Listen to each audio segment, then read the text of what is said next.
It's a great honor to be here with these people today that have suffered so much. And to lose everything you have, and you just wonder what you're going to do and where you're going to go. And we just thank God, and I want to say thank God that He's given us the resources to be able to help. And a lot of people have helped, and not just Samaritan's Purse, but there's been many different organizations and volunteers that have just come to Western North Carolina and East Tennessee to help. I grew up, this is my backyard, I grew up about 8 miles or so from here. And went to high school right down the road, about a mile down the road. And so this is home to me. But we've got a family today. We've got the West family. This is their house. So we're here today to show the president just a little bit of the damage and the problems that the people of Western North Carolina are facing.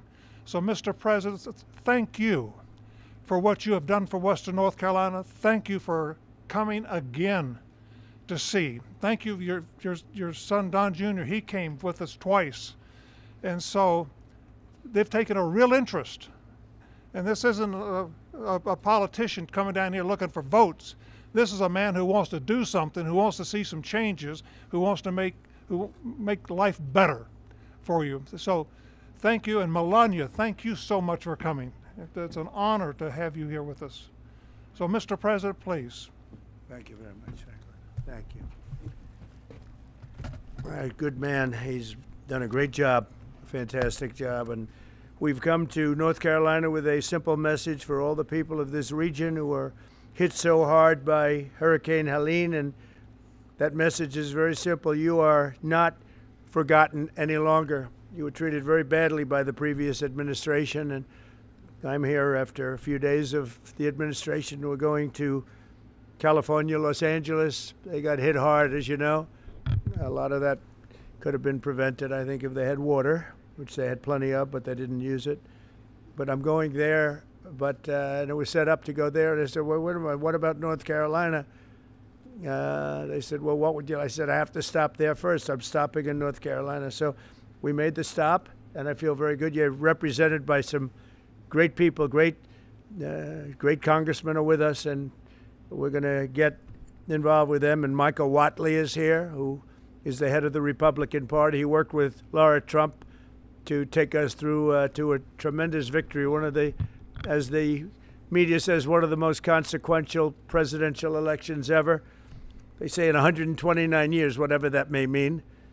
But whatever it is, it was a great election we had, and we won your state. All 3 times we won your state. And all 3 primaries we won your state. So we won it 6 times, I guess, Mr. Congressman. And it's a great place. And I wanted to come here. And before I went anywhere, frankly, in the campaign, I promised that I'd come back to Western North Carolina to help the people of the state. And today, here I am to deliver on that promise. And we have a lot of things in mind. And we're getting the Army Corps of Engineers all set. You need your riverbanks fixed. You need a lot of roads fixed, and we're going to get it done in rapid time. And I've asked Susie Wiles and all of my people to start calling up, get the Corps ready, and they're going to get ready to go.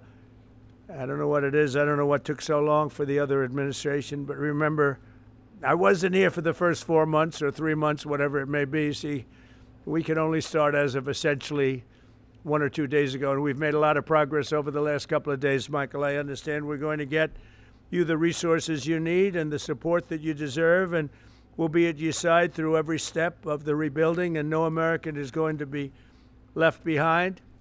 The people that I just met are so great, and the people that own that house is going to be very beautiful in a little while. And who knows, if Franklin decides, maybe he'll rip it down and build him a new one, because sometimes you can do that just as easily, but we're going to take care of the people. I want to thank our great First Lady for coming today. She really wanted to be here. She said, no, I want to go. And, you know, she sees what happened, and she felt very badly, and she wanted to go. And were then going out together to Los Angeles, but she wanted to be in North Carolina. She saw what happened. She has a feeling like I do for North Carolina. So thanks as well to a great gentleman, Franklin Graham, and his father, Billy Graham. I used to go with my father to Yankee Stadium and places to watch his father preach. And he was some preacher. You got good stock. You come from the ultimate genes, I can tell you. But he was really something. And Franklin, though, has done so much, and his father's looking down on him right now. I guarantee for a long time he's been looking down on Franklin, saying, "I'm very proud of you, son." He really is, because what Franklin's done with Samaritan's Purse is incredible.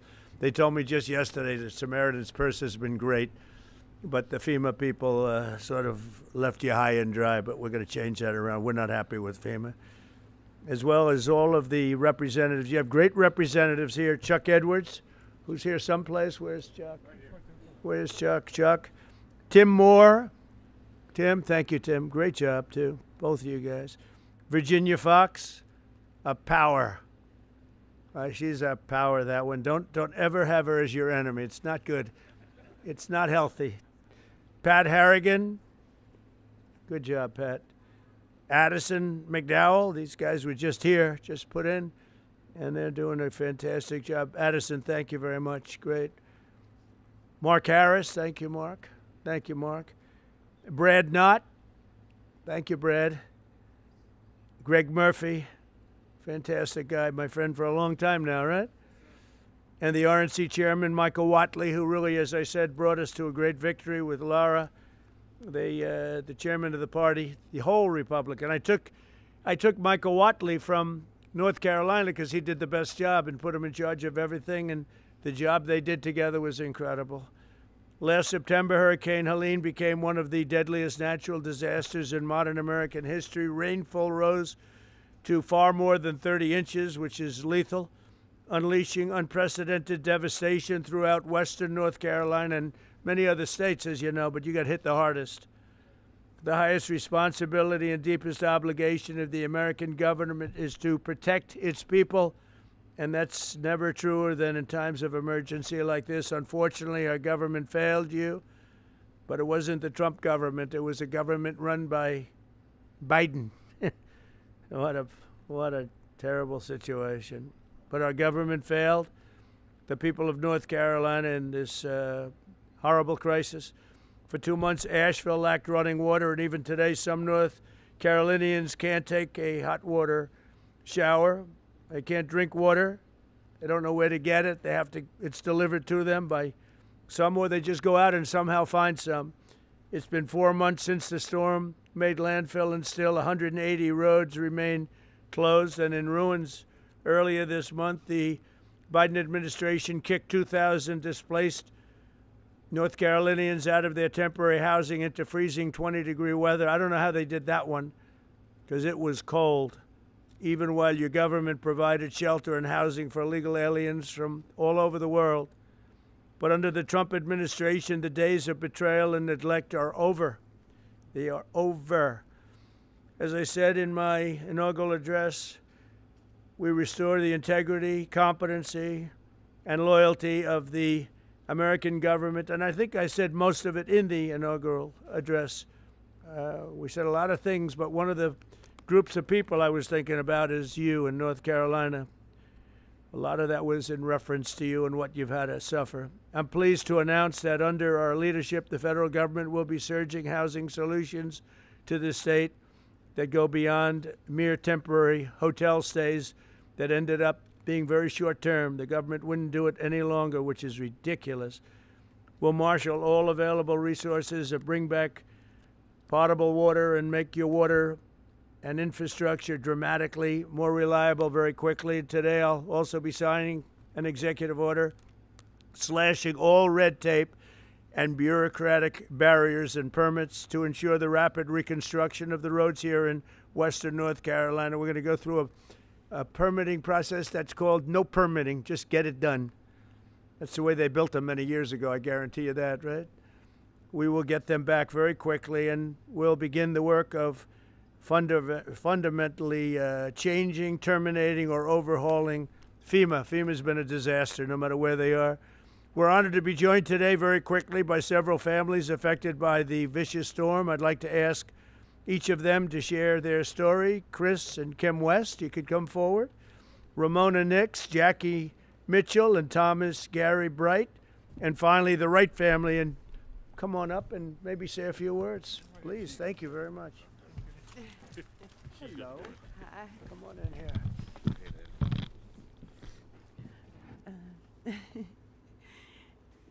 Whenever it started, we started moving our vehicles to the top of the road, and by the time we got the vehicles moved, the water had already hit our ankles in the house. And so I grabbed my purse and my little pug dog, and my husband grabbed dog food and put it in a trash bag, and by the time we got out into the driveway, it was already waist deep, and there was sticks and that kind of thing. I didn't think I was gonna make it, but we did make it out, and we made it to the top of the road, and we were kind of stuck there for hours because we couldn't get out any of the ways because it was flooded all the way around. It took us hours, and we sat there, and finally it receded enough to where we could actually get out. It was probably like close to midnight, and it started like 5-6 o'clock in the morning. We just lost everything that we had. Didn't even have a brush for like 3 days. So, Come on over. thank you. Okay, good. Would you like to say something with that beautiful baby? So, hey. Yeah, so when the hurricane storms hit North Carolina, hit our home, my daughter and my wife and I were actually out of town. But unfortunately, my dad was still at home, and my mother was staying at our house with our animals. And the waters got so high that it actually lifted between that and the tornado that came through, or microburst is what they've been calling them, and lifted his home and the house that I grew up in and crashed it into our barn. It took away his business. It took away all of our tools and tractors and everything needed to keep the farm going. And my mother was trapped in the house, and there was no way to escape because the water got so high. The only thing she could do was ride it out and wait till the waters came down.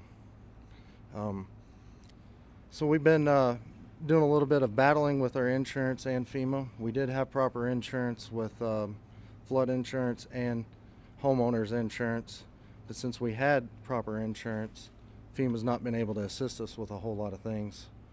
And again, we've been having some issues with trying to get some payout for our insurance in a timely manner. We had to do mold mitigation on our home, which is extremely expensive, before the structural engineer even came out in order to get our flood payout. And to me, that was not really acceptable. Has the insurance company been responsive or not really? Not so much. You know, again, They give you the money they have to give you? I'm hoping so. And we need some assistance with that. We reached out to an attorney. What's the name of the insurance company? North Carolina Farm Bureau. You gotta move them, right? Yep, That's terrible. that's what we're after Are here. a lot So of people having that problem too? With the insurance companies, general? Different insurance companies? And they're all difficult, or just the one particular one? I've heard different stories from others, and Have a you lot heard of folks some are. more responsive? And I've heard some good instances of even Farm Bureau themselves. But in my case, you know, they'd send out a third-party adjuster immediately. Well, they wound up firing that third-party adjuster group. He gave us a quote for a much higher estimate than what we And received, you got fired? and then he got let go. Yeah, he got fired. So then they brought in another third-party adjuster to come in and lowball us. We've not received any kind of, so the flood insurance is our primary insurance, and so there was roof leaks in the home that the inspectors found, the adjusters. Well, that contributed to us losing some of our personal property as it come in the third story where there's no, or second story living space, where the flood water, well above the flood waters. So they've neglected us Was for. your mother saved? Yes, yes, she's saved. So Yep, she wrote it out? she's right here. Okay. Okay. You So made we, yeah, we made it. That was not exciting, right? That's right. How scared were you? Very. You thought? Did you think you were going to make it? No. You didn't think so. Nope. I just started praying. So you were sort of on a boat. Your house became a boat. It's a big pontoon. That's some story. It was a Would you beach like to house say on something? the steps. I'll bet this guy would like to say something. I can tell. I was next door to the house, and my son was out of town, so when he came in to Charlotte to my sister's, he called about 2 in the morning because at midnight the water was still in the stream, within the banks. So when he called, the water was coming up, so I started moving vehicles up to about 5:30 in the morning, and she was in the house, and I pulled up to the steps and I said, hop on the fender and I'll get you out. Well, he built a beach house on stilts, 5 times higher than the floodplain. And she said, well, he said I'd be okay. So I'm staying with the dogs. So I went to higher ground with some vehicles, hers included, and the water covered everything. But I'd already seen it come around both sides of my place, so I got my blind and deaf dog and a bag of valuables and took up off the side of the hill behind my house, and then was heading to the cemetery back there because I knew it was open, because there was trees falling and uprooting. It was raining. It was, You never saw anything like that. no, I've been through floods There's never been anything. all my life around there. Never nothing. Never been anything like that. Mm-mm. But you're okay, right? Yep. House destroyed. Yeah. Well, we're gonna help you out. We're gonna help you out. Appreciate That's it. what we're here for. Okay. Thanks for being here. Anybody else? You guys okay? Our day that morning began a little taller with some trees falling into our house, which our house is goes back 4 generations, 80 years, and never came close to flooding.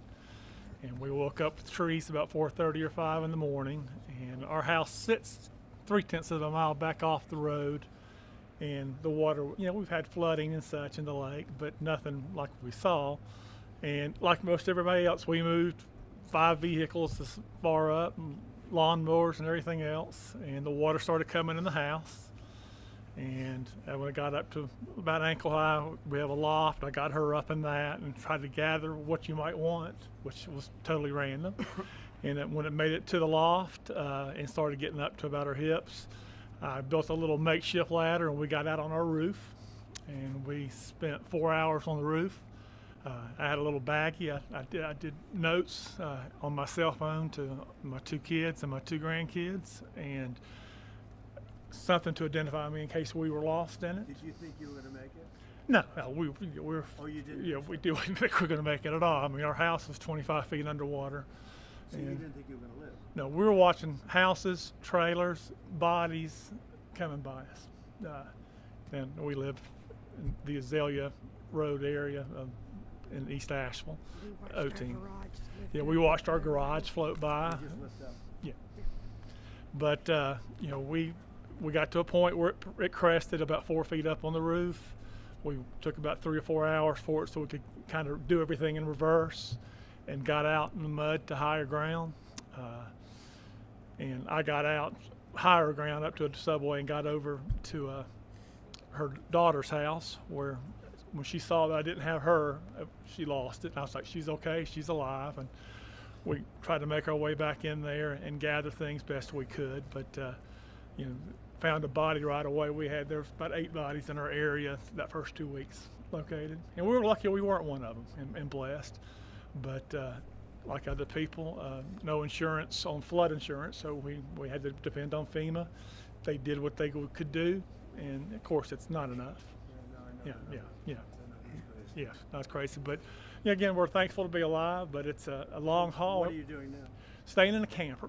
I've never been, if y'all notice, I'm a big guy. I don't sleep in campers very, very well. And the first night we spent in the camper, very grateful with the Asheville Dream Center coming through with one. And You still have the land?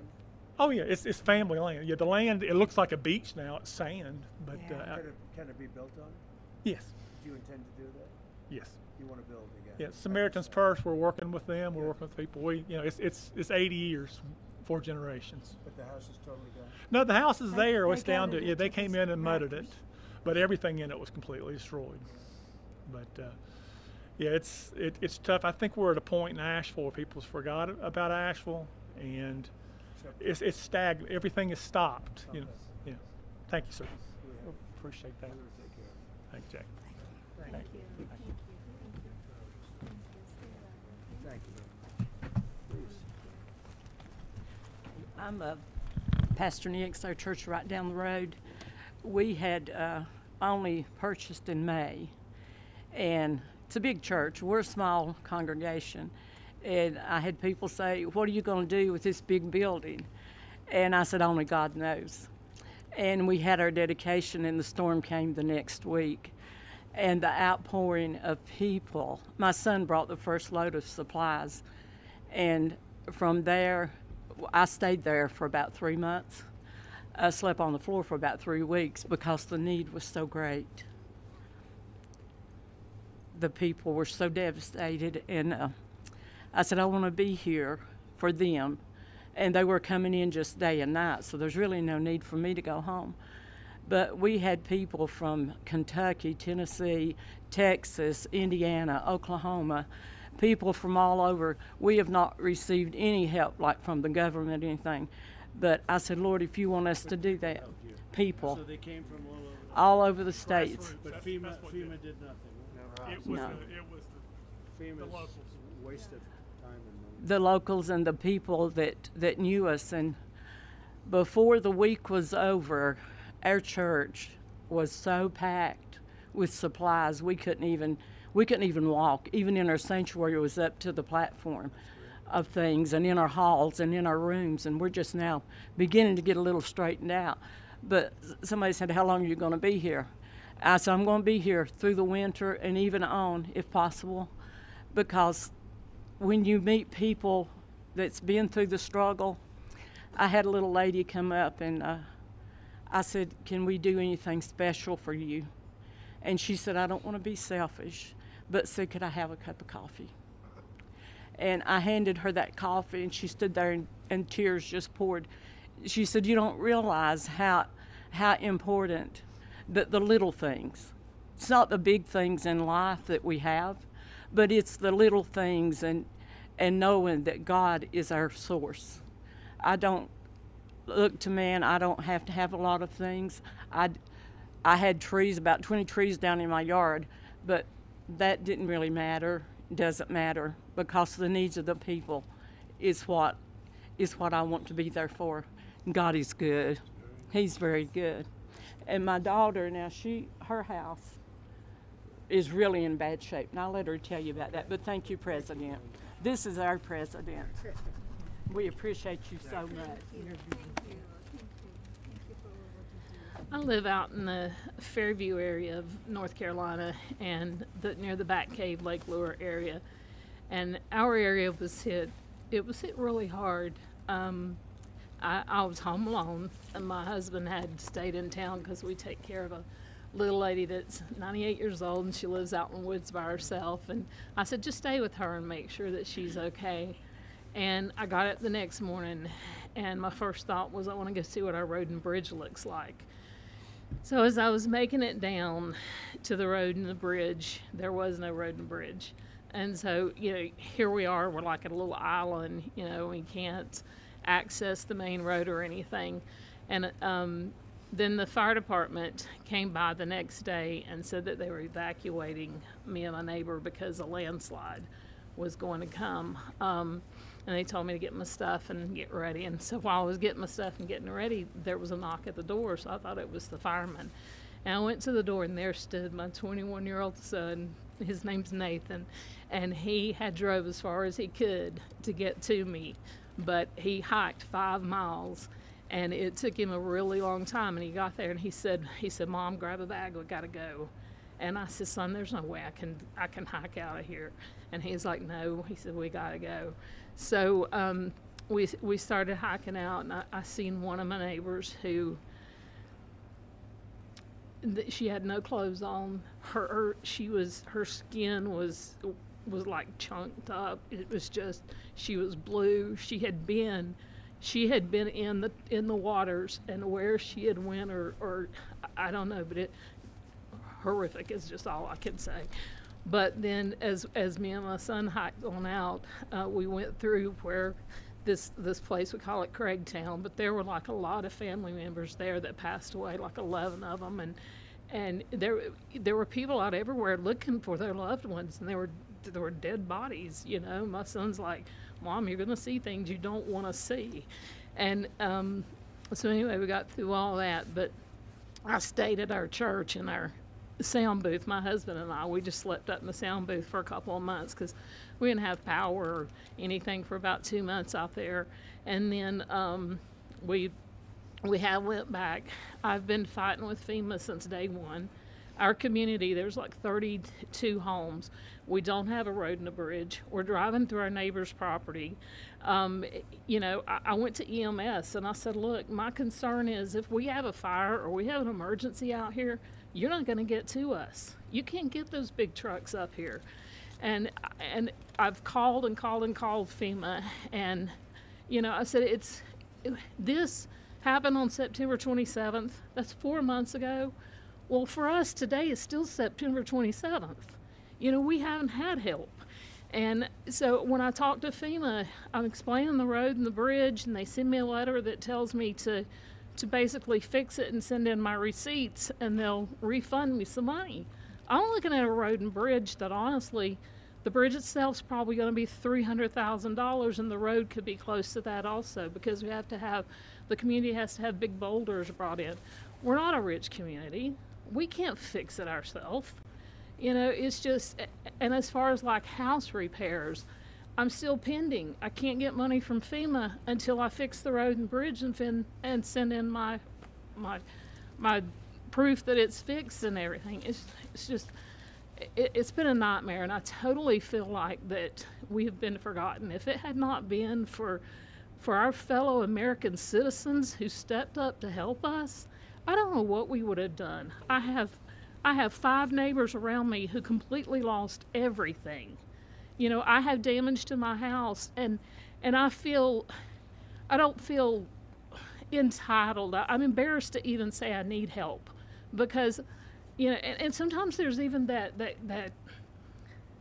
survivor's guilt is what they're calling it, but you feel guilty to even be alive sometimes. You know, when you look around, you see your neighbors that are gone, and it's just, you know, we need help. I wrote a letter to send to Congress. You know, I don't understand what's going on. If we can't get FEMA help, then will you guys help us? Will you step up and be our fellow citizen? Will you step up and be our neighbor and send us something? Help us get our community back. I could go on. It's just I don't know, it's just heartbreaking.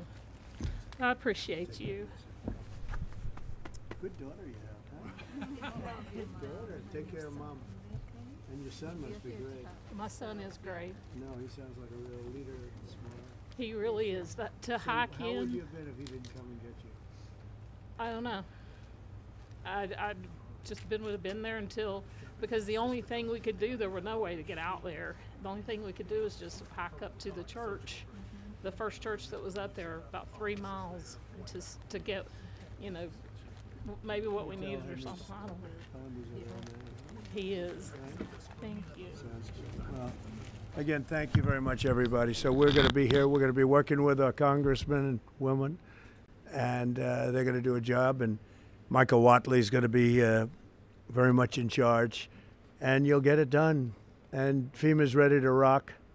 They haven't done the job because they weren't really told to do the job by Biden. I guess Biden was thinking about other things, wasn't he? But they weren't told. What they did, what the past administration did to North Carolina is a disgrace. So I just want to wish you all well. I was here right after the event, and I couldn't believe it. I have never seen anything like it. I've seen a lot of bad things, but I've never seen anything like it. And it's an honor to meet the people behind me, and it's an honor to be with our congressional delegation and some of the other politicians in the area. And it's an honor to have Michael Whatley at my side, because maybe we wouldn't be standing here as president if he wasn't. Him and Laura Trump were unbelievable as the head of the Republican Party. So he happens to come from a place called North Carolina. So I said, Michael, fix it. So good luck. Good luck. And we'll supply what you need. You know that. Okay? Thank you. Thank you all very much. Thank you very much. Heartbreaking stories and how there's been so many local groups stepped up to assist these families. That's one of the things you hear. Any talk on having money instead of going to FEMA and going through the bureaucracy to go to them? That's what I want to do. We want to bring it locally so that a state takes care of its problem, and then they can bring it down to a local level, like Samaritan's Purse and Franklin, because that's one of the better examples.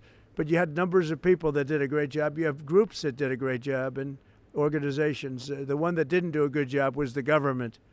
They did a bad job. They did, in many ways, they did no job. They weren't even available. So, good question. The answer is we go local. I think it'll work much better. FEMA is a very expensive organization that really doesn't work out very well. It hasn't. This is not the only example. So it was up to me right now. It ended right now, and I just let the state take care of the problem. I mean, you can always have problems. Let the state. If it's Florida, it's a hurricane, let Florida take care of it. They don't need FEMA to come in. Yeah? What kind of role do you envision for Mr. Watley? Is it within FEMA, outside of FEMA? Yeah, I envision a very important role for him. It's any role he wants. He's a very capable guy, Michael Whatley, a very capable guy, and he's friends and works with these guys, keeps them elected, right? They have to do a good job. Otherwise, no matter how good Michael is, not going to work. But they've done an amazing job. They've been great. You're lucky you have great congressmen here. And woman, by the way, a great woman, very powerful woman.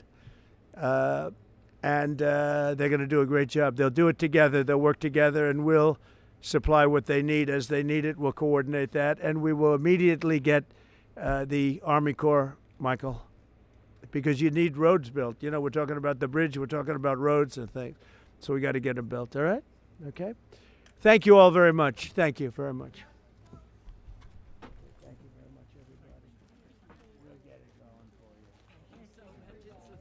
We'll do a little better than Biden.